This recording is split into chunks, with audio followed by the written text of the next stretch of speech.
Yan, so ito okay na, malamig na.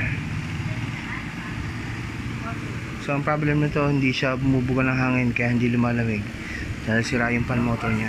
So yung fan motor ang ginawa ko.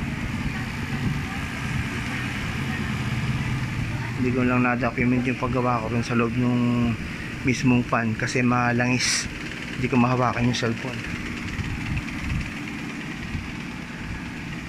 Kapit yung nga lang, di ba medyo luma ng aircon to eh.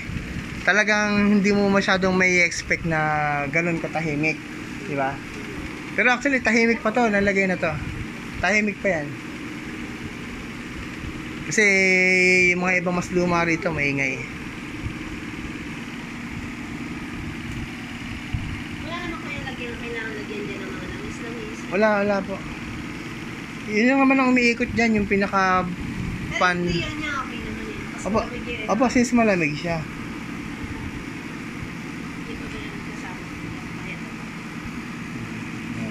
Kaya Lamig naman, di ba? Tutok mo yung kamay mo, giginawin yung kamay mo eh. Di ba? Alam mo yan, then 3 months warranty doon sa paggawa ko sa blower fan nya.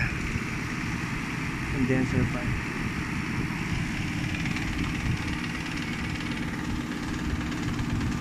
Medyo may konti. Hindi pa siya naka-fix kasi. Pero hindi naman. Hindi po, hindi. Hindi naman. Tsaka yun nga, medyo may kalumaan ng aircon. Kumbaga, yung mga blade niya, kung minsan medyo hindi na ganun ka 100% na ayos.